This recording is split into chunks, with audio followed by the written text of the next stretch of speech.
When I was 5, my grandma bought out my ties with my biological parents for $300. Over 20 years later, they heard I spent $3 million renovating her old house into a villa. That really pushed them over the edge. When my mom was pregnant with me, the village's barefoot doctor told her it had to be a boy. My grandma was so thrilled she gave him a $10 red envelope. She treated my mom to the best care, which was rare. While other families saved eggs for men and kids, my mom had one daily. Other wives in the village envied her good mother-in-law. But the moment I was born, and my grandma saw a girl in the blanket, her face turned dark. She took back the milk and eggs meant for my mom, went straight to the doctor, and got her envelope back. The day my parents brought me home, people gathered at our door whispering. Mom cried big tears upon arriving, while Dad sat silently on the doorstep smoking heavily. Grandma walked in with a grim face and sneered, crying? You've got the nerve. Useless as you are, can't even bear a son. Must be my bad luck marrying this jinx into the family. Mom turned pale hearing that. Dad was upset. If this doesn't work out, we'll have another. We need a boy. What am I to do otherwise? Mom nodded eagerly. I promise I'll give you a son.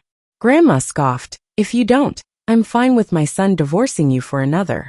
In the 90s, with strict family planning, my parents were desperate. As soon as Mom was fit after childbirth, they planned for a boy and would hide at a distant place every time she was pregnant. This back and forth lasted 5 years. In 5 years they had my brother. Mom carried him home, beaming, and took a proud lap around the village. Meanwhile, I managed on thin and sporadic rice soup. To them, having a son was crucial. To my grandma, I was a financial burden that could have been discarded at birth. Getting hit wasn't unusual at all. Grandma had a foul mood and a loud voice, while my focus was on my next meal. At 5, it was time for school. But they'd spent nearly all savings trying for a boy. They wouldn't pay for my education. After much discussion, they decided to marry me off as a child bride to save on food expenses and get a $300 bride price. My grandma found out. She scolded my mom fiercely. Pretty little girl sent off to be ruined. Is that how I raised you? Grandma jumped in, claiming it was family business and none of her concern. Mom pleaded, holding my brother. Mom, our savings are gone trying for a boy. Besides, they promised to treat Diana well. Don't you worry. You make money selling your child. How's your conscience with that? Grandma shot back. If you won't keep Diana, then I will. Grandma pulled out $300 from her purse, slammed it on the table, and took me away. Mom shouted after us, you said it, Mom. This kid won't be ours anymore.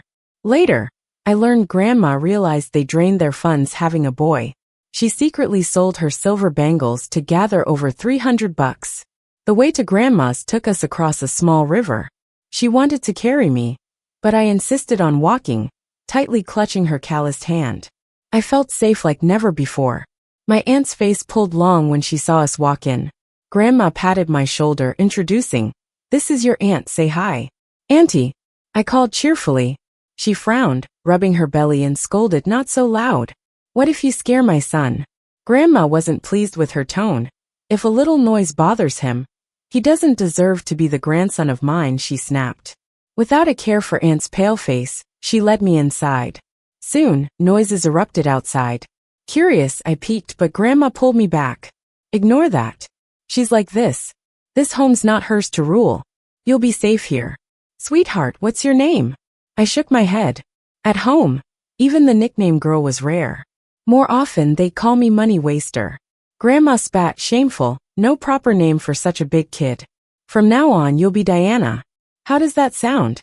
"Diana," I whispered, smiling. I then ran into Grandma's embrace, joyful. "Thank you, Grandma. I love the name Diana." "That's great to hear." She gently patted my head. I inhaled her soap scent, and it felt so dreamlike. That evening, when Uncle returned from work and heard the entire situation, he had mixed feelings. Though Grandma hadn't consulted them before bringing me, he knew he could support another kid with his factory job. It wasn't a burden for the family's finances, so he agreed. Aunt's face darkened when Uncle gave his okay to keep me. She dragged him into their room. Even with a wall between us, her voice was loud and clear. "Are you nuts? Raising a child isn't easy like a pet. You have to feed, clothe, and send her to school. Too much cash to blow. I'm carrying your child here, she exclaimed. You want us to starve? Just keep it down a little, will you? I won't. If you don't want this child, just say it. I'll go to the hospital tomorrow morning and get rid of it. No point in bringing them into the world to suffer. Oh, come on, I didn't mean it like that. Listening to Aunt's heart-piercing words, Grandma sat there looking pale, not saying a word.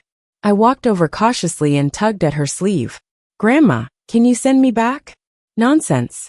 If I send you back, your real mom will just hand you over to that fool's family to be a child bride. You want that? I lowered my gaze. But Aunt and Uncle, don't worry, Grandma won't send you back, she reassured me, patting my shoulder. Uncle got kicked out of the house by Aunt. He came over to Grandma sighing.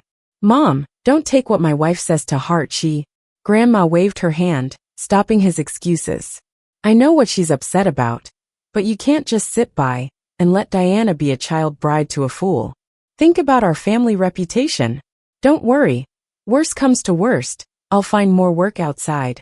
I won't let this child become a burden for you too. Mom, that's not what I meant. Don't be mad. I'll talk to her more. Diana, don't blame your aunt. She's just like that. Be sensible. Help her out more, settle in. Uncle said gently, patting my head. Taking my uncle's advice, I started doing most of the household chores. Granny even traveled to town to buy a silver bracelet for my unborn little brother, hoping it would soften Aunt's attitude towards me. Aunt was less angry after getting the bracelet. Though she still grumbled, at least she stopped constantly threatening to kick me out.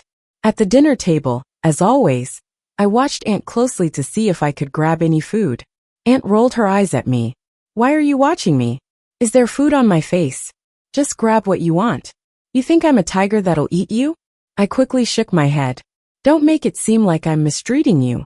Like I'm starving you while you do all the chores. I shook my head hard, munching down my food.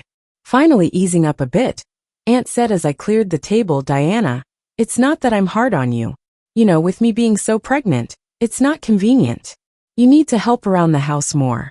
You're helping your uncle, your grandma, and your future little brother, okay? I nodded. Got it, Aunt, I don't mind. And I meant it. Even though Aunt didn't like me, I had food, clothes, and school. It was enough for me. A few months later, Aunt had a baby boy, and Uncle named him Daniel. Back then in the countryside, all families worked a few acres of farmland. Uncle had taken over Grandpa's job as a foreman in a small factory, so the family was doing all right. So my brother got to drink formula after weaning. Seeing me eyeing the formula in the bottle, Grandma secretly made me a cup when Aunt wasn't home. It had a faint sweet taste, really delicious. After my brother was born, besides helping out with chores, I also looked after him when Aunt and Grandma were busy. Occasionally, Aunt would sarcastically say, he came from my belly but acts closer to you like a traitor. In 4th grade, I won first prize in a school essay competition and was awarded $10. I rushed home, eager to share the good news. But as soon as I walked in, I saw Aunt sitting there with a sour face. She saw me and banged the table. Where's the $10 I left on the table this morning? Confused, I shook my head. Aunt, what money? I don't know. Aunt stood up fast, pointing at me. Don't play dumb. It was just us 3 at home. If you didn't take it, did it grow legs and walk off? Feeling wrong, tears welled up. I shook my head hard. Aunt, I swear I didn't take it. Yeah, I've been feeding you for years, and you repay me by stealing. She grabbed my backpack, dumped it out, and there it was, the $10 right in the middle of the pile. My heart sank. I was done for. Aunt picked it up, yelling, you still deny it? What's this then? Stealing at your age won't amount to anything good, will you? Am I not feeding or clothing you? I cried. Aunt, no, it's not like that. The money is my competition prize. Stop arguing. Aunt, blinded by anger, didn't believe me. She grabbed a broom and began hitting me. I stayed silent, enduring the pain. Her blows got heavier, her words more hurtful. Just because your grandma spoils you, you think you can act out? You're unwanted, a burden. And when your grandma's gone, you're out of here. Those words snapped something inside me. I shoved her. You're lying. I'm not a burden. Don't curse Grandma. Aunt, shocked by my defiance, slapped me hard. How dare you push me? Stealing money so young. You're just trouble. Get out now. Cupping my cheek, I ran out. Aunt fumed. I've given you food and shelter, and this is how you repay me. Makes me so angry. Once outside, I didn't know where to go. I felt lost, with nowhere truly for me. The first year I was brought in, I tried sneaking back. Mom, cuddling my brother, laughed until she saw me. Her smile froze. What are you doing here? I told you, you're not part of us anymore. Don't think you can come back. Got it. Grandma found me on my way back, saw my tear-swollen eyes and sighed. Come back with Grandma. I'm lying on the railroad tracks, imagining I have parents who love me. They'd hug me when I'm sad and laugh with me when I'm happy, just like in the books. In the distance, the sound of a train whistle snaps me back to reality. Maybe this is it. It's all over. I just hope that in my next life, I'll meet parents who love me. I slowly close my eyes, but feel someone yanking me up. It's my uncle. He pulls me away from the tracks, visibly shaken. His face is stern, and he doesn't say a word as he carries me back home on his shoulder. As we near the house, I hear Grandma angrily yelling, I was only away visiting family for a few days, and you kicked Diana out. What were you thinking? Aunt, feeling indignant, snaps back. Do you know what she's done? Whatever it is, you can't just kick Diana out. She's your niece. Grandma argues as my uncle, carrying me, reaches the door, looking at Aunt with clear disapproval. Aunt sees neither Grandma nor Uncle siding with her and gets agitated. Oh, so you're teaming up against the outsider, huh? I'm telling you, I want her gone. She steals money and fights. Keeping her here is trouble. I didn't, Grandma. I really didn't steal any money. I say weakly, my voice already hoarse. Oh really? The money turned up in your backpack, and you still deny it. Aunt shouts, pointing angrily at me. Just then, Daniel wanders out from the house, having heard the commotion. He hands me a crumpled piece of paper, which I unfold to find a fresh $10 bill. Finally, everyone understands where the missing money went. Aunt's face falls when she sees the bill in my hand. Grandma says coldly, so this dude showed you, is what you call Diana stealing? Accusing without any proof, shame on you as the elder. Aunt stubbornly defends herself. Even if she didn't steal, she hit someone. I'm just trying to discipline her. Check your conscience, du coup. How much work has Diana done for you? How many times have you yelled at her? If she's pushed to the edge, do you think she'd act like this? Don't think that just because you have a son, you own the place. Diana is equally precious to me, and if anything happens to her, you bet you'll regret it. Grandma pulls me with one hand, holding Daniel with the other, and heads inside. Once she finds out I had thoughts of ending it, Grandma pulls me aside and gives me a hard scolding. It's the stupidest thing in the world, taking your life. If you ever even think of it again, I'll break your legs. She scolds, anger and frustration all mixed in. I nod hard, promising not to. On the way back, Uncle tells me, Diana, the world can be really harsh sometimes. But no matter how tough it gets, you have to face it. You can't just run away from setbacks. Can you promise me, Diana? Promise me you'll be strong and resilient. Later that evening, Aunt comes into my room holding a cup of hot milk. She's heard from Uncle about my fierce reaction despite being so young. Looking awkward, she apologizes for the day's events, promising not to accuse me without reason, or go around scolding me all day. I sit there with my head down, still stubbornly silent. Grandma interjects, Diana, did you hear what your aunt said? Aunt watches me anxiously, and I nod. This is your home. And no matter what happens, you cannot just leave. If you run away again, Grandma will break your legs for real. Understand? I nod with determination. Yes, Grandma, I'll listen. Auntie, I'm sorry I pushed you earlier. My aunt smiles slightly. No, Auntie doesn't blame you at all. Don't take my words to heart. I often just shoot my mouth off without thinking. You mustn't take it seriously, okay? After that day, Aunt sticks to her promise, not scolding me out of the blue anymore. Though if I mess up, she still gives me an earful with that loud voice of hers. But I'm no longer worried about being shut out by Aunt, because I've seen how she reacts when Daniel messes up. She's even harsher with him. In my third year of middle school, something big happened at home. Uncle's factory was doing poorly, and a lot of people were getting laid off. Every night, Uncle came home looking stressed. He knew he'd be out of a job soon. During this time, Aunt was on edge and would scold me and Daniel at the drop of a hat. Not long after, Uncle finally got the notice that he was laid off. Hearing this, Aunt practically crumbled to the floor. How are we supposed to live now? There are 5 of us to feed, clothe, and 2 kids to send to school. Where's the money gonna come from?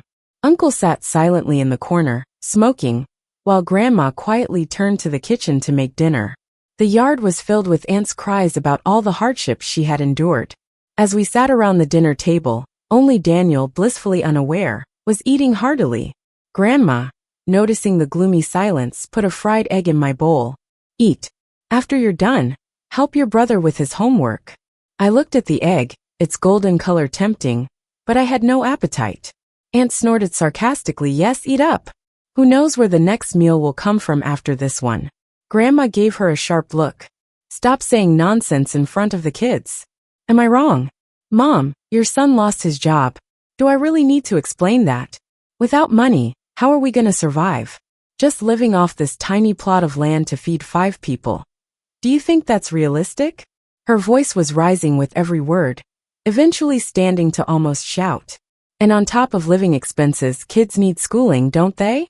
Daniel just started elementary school, and Diana is about to take her exams. Everything costs money, doesn't it? Uncle tugged on Aunt's sleeve. Enough, don't argue in front of the kids. I'll find a way with the money. Let's just eat. Aunt pulled her arm away, her face flushed from anger. You have to ask yourself, since the day we got married, have I ever done anything to let you down? I do your laundry, cook, had kids, take care of this whole family, and even look after your niece. Do you think it's easy for me? You promised me before we got married that you would let me live a good life. But look at us now. Aunt started crying as she talked, and Uncle quickly went over to comfort her. Daniel and I just sat there silently, wishing we could disappear into the cracks. Grandma watched everything without saying a word, and quietly went back into the house. After a while, she returned with a small rosewood box. Son, take this and pawn it for some money. And take this money too, she said. Uncle and Aunt exchanged a look when they saw the box, their faces changing. Mom, he started. Grandma cut him off, just take it. It's my fault for not being able to help more. Inside the box were some silver pieces that Grandma's mother had left her, which she often took out to polish and cherish. Uncle felt guilty, but accepted it anyway. We lived a frugal life, saving whenever possible. The meaty dishes that used to be on the table now were just leafy greens. Yet Daniel and I still had an egg to eat each day. I told Aunt that I'm old enough now and could skip my egg to save money. Aunt shot me a glare. Eat it if you're given it. We're not so poor that we can't afford eggs. Do you want your uncle and grandma to hear that I'm withholding food from you? Do you want them to scold me? Are you trying to get me in trouble? Okay, sometimes Aunt is a bit harsh but still kind-hearted. Before I knew it, it was time for the high school entrance exams. I did well, and got into the best school in the county. Uncle was happy, and went to town to buy a pound of ribs, and a small cake to celebrate. Aunt saw the cake, and gave him a scolding. I told you to buy ribs, not cake. Are you itching for a scolding? Uncle looked surprised. It's just a small cake, because I'm happy for Diana getting into high school. And it's not expensive. I kept glancing at the cake during dinner, and Aunt snapped. Staring won't make it walk into your mouth. Eat your dinner first, then you can have cake. Even though the cake was tiny with just a little slice for each of us, and the icing was overly sweet, it was still the most delicious thing I had tasted. A few days later, after working in the fields, my grandma, Aunt, and I caught sight of my mom. She forced a smile when she saw me and said, Diana, wow, you've grown up so much. Grandma gave a cold huff. Say what you came to say, and don't pull her around. Diana's been working all day and needs a rest. Mom seemed a little intimidated by her mother, and hesitated inside. Ma, I came when I heard about Big Brother losing his job. Wanted to see how you're doing. Things must be tough now, right? I kept my lips sealed, but Aunt was visibly irked. I think you're just rubbing salt in the wound. Mom waved her hand. What are you talking about? I'm here to offer advice. Diana just graduated middle school, and could start working. Peter from our village mentioned taking people to work at the factory, earning around $1,000 a month. I was intrigued because Uncle had been looking for work, but kept coming back dejected. If I could start earning, then maybe. Aunt's eyes lit up, but Grandma firmly objected. No work for her. Diana will be going to college. I won't allow it. Mom tried to persuade her. Ma, do you really want Diana to go to college? That's so expensive. And with Big Brother out of work, how will you manage? I'm just looking out for you. Sis-in-law, and they've raised her all this time. Diana should repay them, right, sis? Aunt was starting to look swayed, and Mom leaned in. Sis, if Diana goes to work with Peter, there's a finder's fee of $500. Plus, Peter seems like a decent guy. If they end up together, it'd be a good thing. Don't hesitate. Seeing Aunt's tempted expression, despite the hot summer, I felt a cold chill. Grandma slapped Mom hard. You're planning this for your daughter? You've got no heart, and you'll face the consequences. Mom clutched her cheek in shock. Ma, did you just hit me over that girl? Yes, I did. Trying to scheme Diana? I'll break your legs today. She grabbed a stick from the corner and swung it at Mom. Aunt rushed to hold Grandma back, causing chaos in the yard. When Uncle returned, he walked into this scene.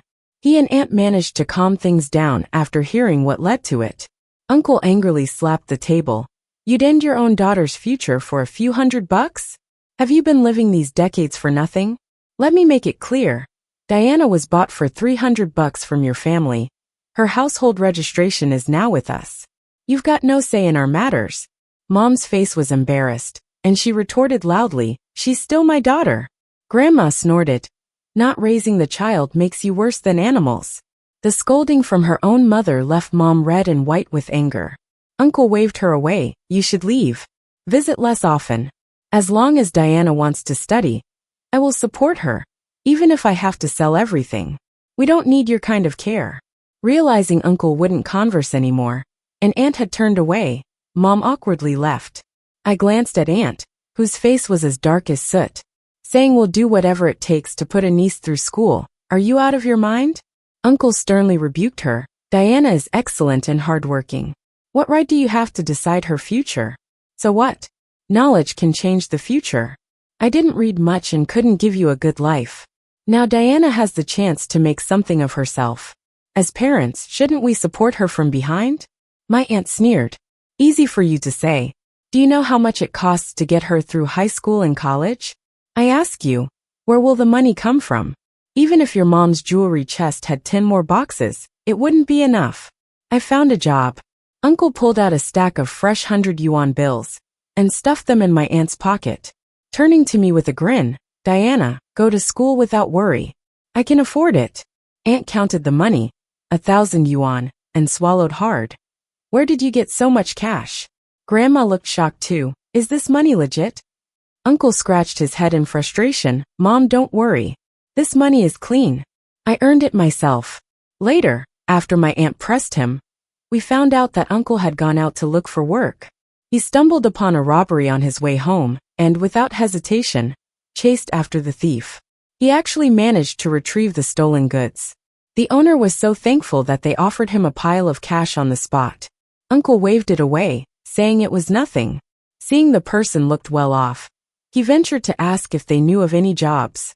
The owner, seeing he was big and honest, hired him right then and there. Uncle accidentally landed himself a decent job. The pay was attractive, but it required a lot of travel. Aunt counted the money, tears falling despite herself. I don't care. As long as you earn money, you can be away for 3 years or 5. She walked into the house, her sobs faintly audible. Grandma patted Uncle on the back. Don't listen to her nonsense. Her strongest trait is just that sharp mouth of hers. If you're really away that long, she'll be the first one to miss you. Uncle nodded. I know that, Mom. Then he went inside to comfort Aunt. Tears welled up in my eyes. I turned to Grandma with red eyes. Grandma, I can go to school now. Grandma stroked my hair. Yes, Diana can continue her studies. Be good, don't cry.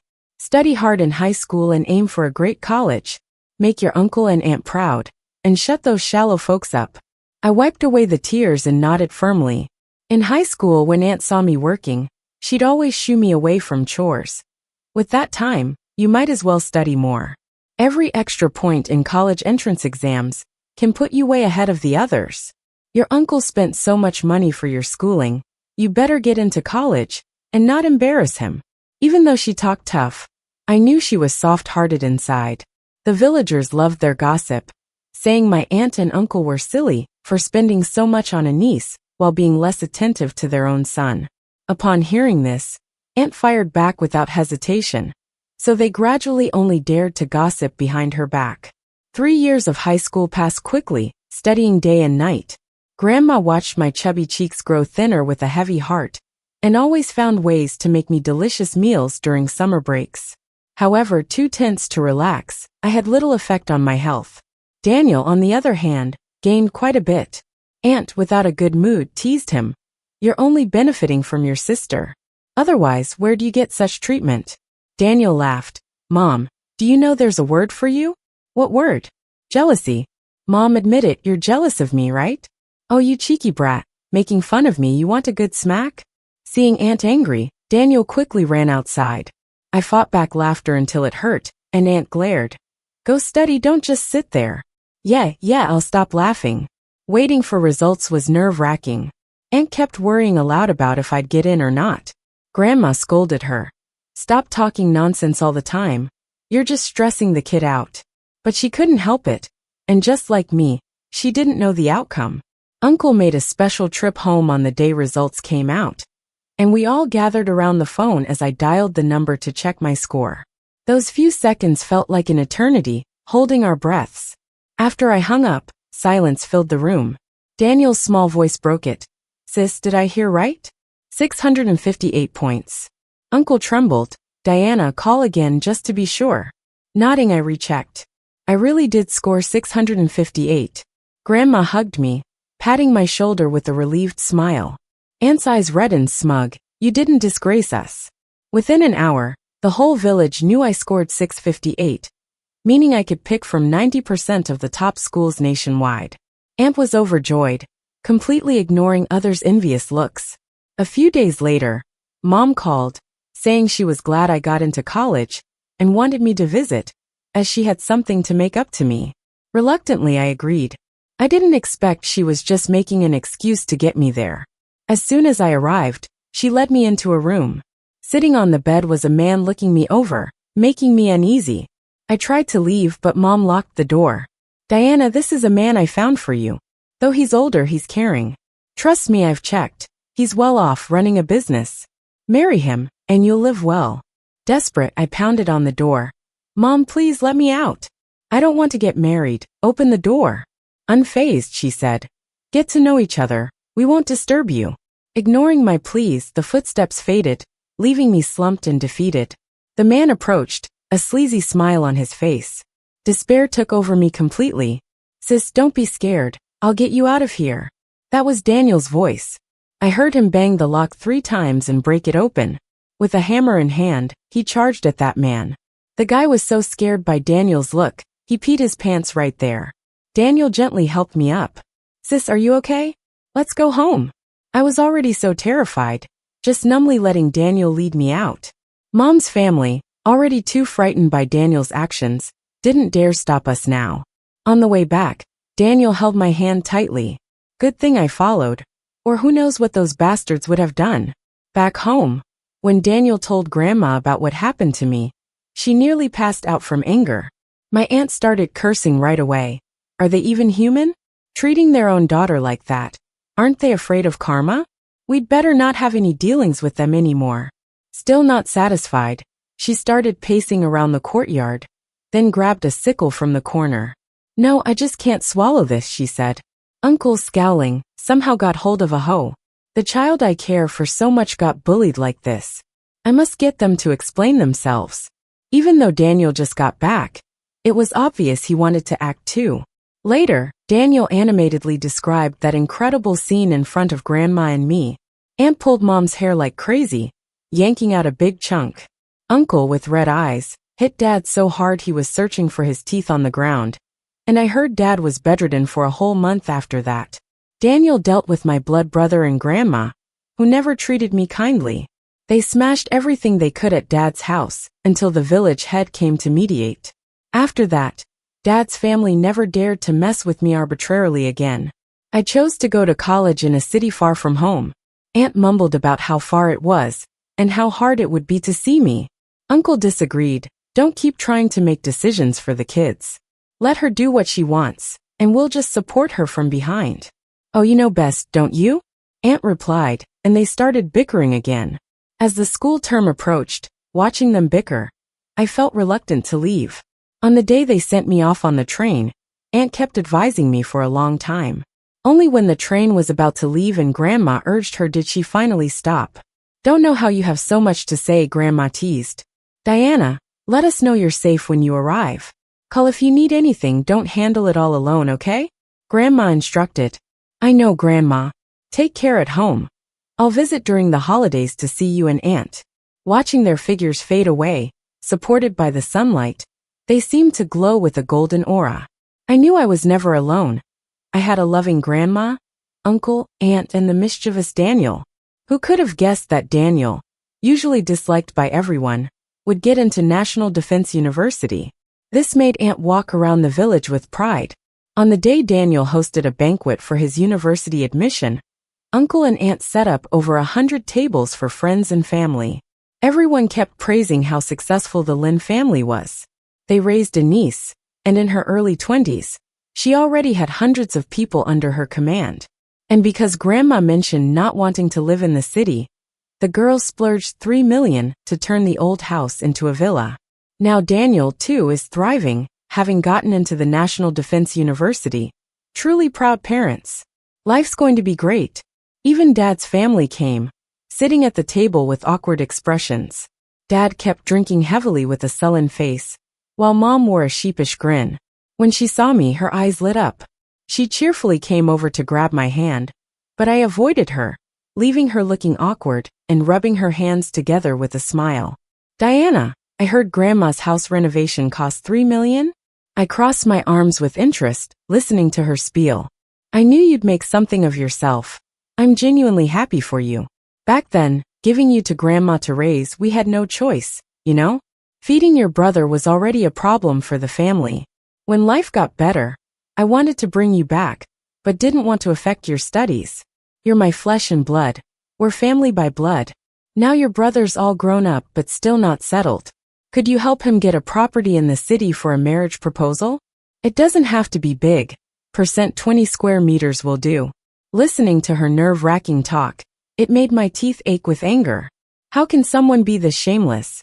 I took a step back and said coldly, I have a name. I'm Diana, and I have nothing to do with you. Have you forgotten that Grandma paid $300 to take me in? Mom replied sheepishly, yes, I remember. But wasn't it a special circumstance back then? Besides, you're still our flesh and blood. She reached out to grab me, but Daniel stepped in front of me. She's my sister. We're the family. Mom gave him a playful look. You silly child, what's with this family talk? Raising you is one gift, but birthing is also a gift. If I hadn't given birth to your sister, how could she have achieved what she does today? When Daniel heard this, he clenched his fist tightly, and I quickly stopped him. Please don't give me this talk about family bonds.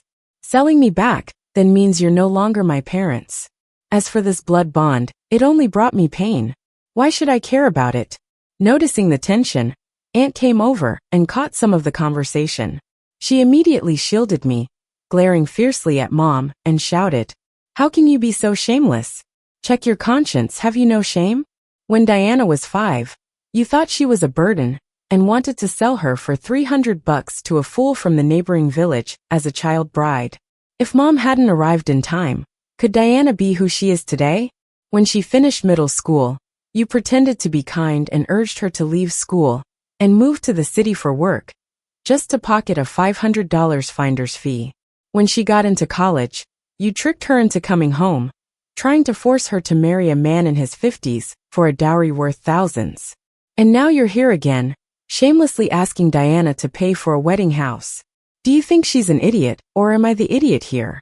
Let me tell you, Diana hasn't taken a dime from you all these years. If you keep messing with our family, you're gonna regret it. I'm so upset my eyes are red as I watch Aunt and Daniel stand guard in front of me, and it's making me sad. Right then, Dad smashes a glass and angrily says, No matter what, she's still my kid. I brought her into this world, so it's her duty to obey her old man. What do you plan to do, throw your weight around in my house? You think you're something special? My uncle sternly scolds him, holding back Daniel, who looks ready to fight.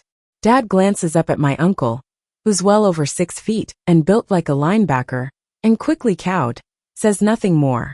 My grandma steps in, giving my mom, who looks ready to throw a fit, a cold stare. Mom freezes halfway to laying on the floor dramatically.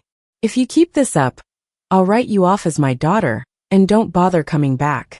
Mom, no, listen to me. But Grandma already turns her back, unwilling to look at her.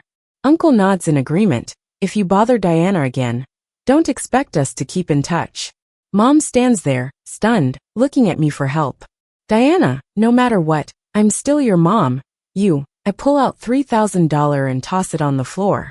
I figured it out from when you got pregnant with me until I was 5, based on those days' living costs. This should cover it plenty. From now on, don't bother me or my family again.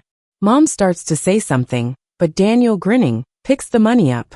Mom and Dad, can't let money go to waste. If I find it, it's mine now. After that, Mom and her family can't stand everyone else's judgmental looks anymore and scurry out of the party. Aunt pokes me in the head, pretending to be mad. Why give them money? Do you have too much to spend? You know what they're like. With teary eyes, I say, I know, of course I know. Don't worry, they won't dare come back. I won't give them another cent. Whatever I earn, it's all for you. Aunt keeps a straight face but can't hide the joyful curve of her lips. I don't have much to spend on. You should treat yourself well, so folks don't say I mistreat you. Uncle's work has been thriving, and his boss really appreciates him. In my 2nd year at work, he got promoted to manager, so now he doesn't have to travel as much. Aunt learned how to use a smartphone and video calls me every day, always chatting about one neighbor or another.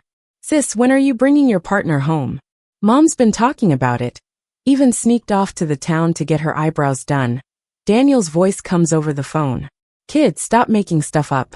Aunt scolds Daniel off screen, then turns back to me with a smile. Diana, when are y'all coming back? Your grandma and uncle are really looking forward to seeing you. Smiling, I reply, Aunt, we booked tickets for the day after tomorrow. We should be home by then. Hearing me, Uncle moves closer. Diana, don't be stingy.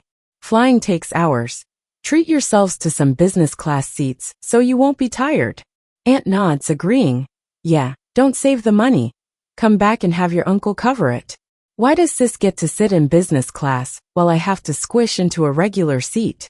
Am I not your little treasure anymore? Daniel whines. You're a big guy. What's a little hardship? Quit whining and go make dinner. Uncle snaps. I see. Diana's the real child, and I'm just the adopted one. Daniel jokes, pretending to be upset. But Uncle and Aunt only focus on their chat with me, ignoring him. Ending the call, Ken walks in. Seeing my cheerful face, he teases, why so happy today? Did you win the lottery or something? I give him a playful glare and cheerfully reply, I'm going home soon, that's why. Ken wraps his arms around me, meeting the in-laws, huh? I'm feeling a bit nervous. I lightly punch him. Who even thinks like that? He just hums, tightening his hug. I hold him close. Some people and things, even if they start on the wrong path, eventually find their way to the right one. And when that happens, no thorns are gonna stop the journey forward.